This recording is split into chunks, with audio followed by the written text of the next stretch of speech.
It's Wednesday, and I have no idea. May 6th today, as the 31st episode of the Nerdy Cool Dad podcast. Thanks for sticking around so long. I didn't do an episode yesterday, mostly because I was having internet issues, and I had some meetings and things like that I had to take care of. So it didn't work out so well, but it's all good. Yesterday was Cinco de Mayo. I hope everyone had some lovely Mexican inspired dishes.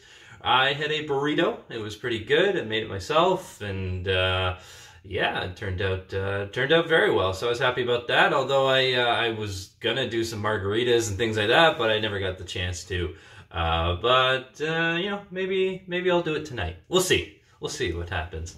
Yeah, things going around the world. What I really want to touch point on is those Murder Hornets again. I'm sort of fascinated by it for a number of reasons, and just doing more research. And people are kind of, I don't know if they're freaking out about it. It's just one of those things that you know, adding more fuel to the fire, so to speak, right? But when I take a look at what's going on with that whole situation, it looks like it all kind of, as you would imagine, if it's an Asian hornet, which did research on where they actually come from. For most part, it's Korea and Japan, and they're starting to move into China just due to climate change, things like that. They're becoming more prevalent there. So let's not just like point all the fingers at China and say, "Oh, look what you're doing here," because yeah, these things happen. They can get on shipping crates, you name it, right? So, but the thing is, I mean, as you'd imagine, it's going to populate on the West Coast, because that's where all the shipping containers are going to come from in North America. And so, I mean, here in Ontario, I don't really have to worry about them. The odds of them migrating all the way to Ontario are pretty slim, and they like the warmer climate. So, luckily, you know, we got this bipolar spring going on here. It's supposed to go to like get some snow, a little bit of snow, potentially on Saturday. So it's cold, and I don't think any bees are going to come here anytime soon. So it is what it is, and yeah, there's you got to be careful about the footage you see. So one thing I saw today online was a YouTube video of a murder hornet attacking a mouse, and it like took down this mouse pretty easily. I don't know why it would attack a mouse, but whatever. I mean, obviously it's doing it as its prey or whatever, but I don't understand what it would do with it. But whatever, that's for me to figure out.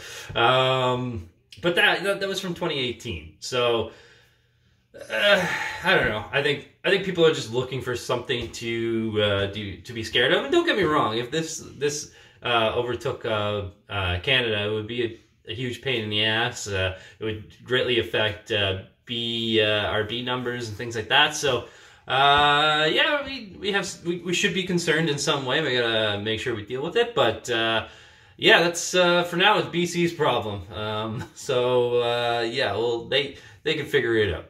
Hopefully it doesn't get too bad, and there's only a few cases, or I say cases, a few incidents where you find like a nest or something like that, or even find a single one. If you see it, kill it, punch it right in the face, end its life, and report it. I don't know who to report it to. I'm sure there's some sort of bee or ecology. I can't even say the word. There's someone. I'm sure there's someone you should talk to about this whole thing if you find one. Make sure you post it on the internet, of course. That would be my first thing. I would take a selfie with it, post it on there, then let people know where it was found and if there was anything else around it. So important stuff here. Outside of the whole murder hornet issue going on right now, other things that we should be looking at is well, something I saw yesterday. There was a report where the Chinese were mocking the U.S. for not listening to early warnings. And it was like, maybe you've seen it, it was like a Lego kind of setup with a bunch of people with like hazmat suits or masks on, like medical professionals. And then you had the Statue of Liberty with like a IV drip and a mask on or whatever. So, a couple of thoughts in my mind for this whole thing. And I'm sure a lot of you have thought about this as well. There's a lot of finger pointing at China. So let's look at the facts here.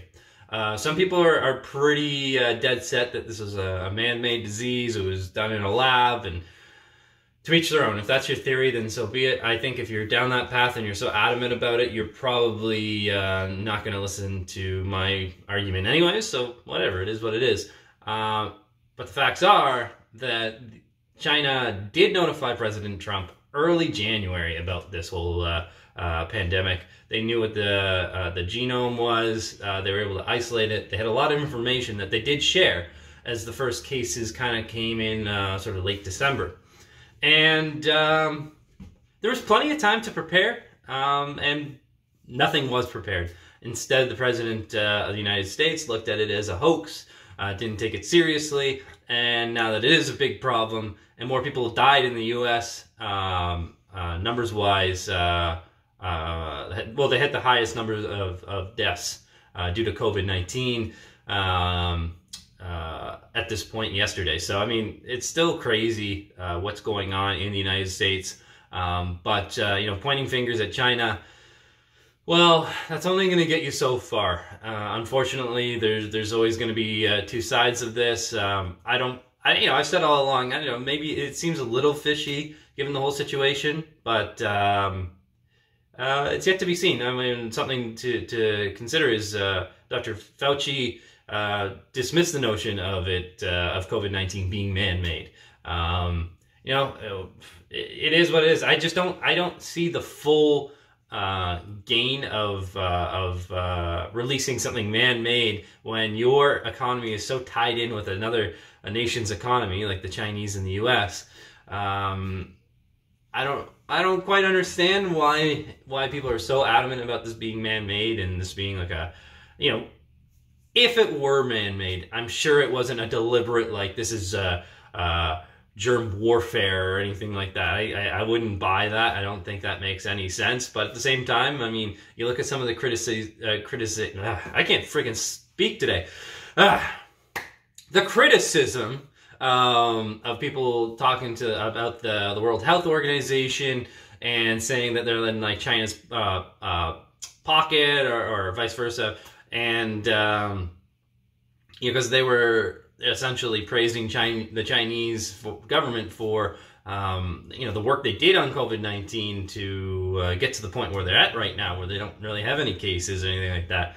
So, I don't know. I'm just the guy talking, right? So you don't have to listen to me, but it's just my opinion, right? I just think that it's easy to point fingers. I don't think the U.S. was prepared.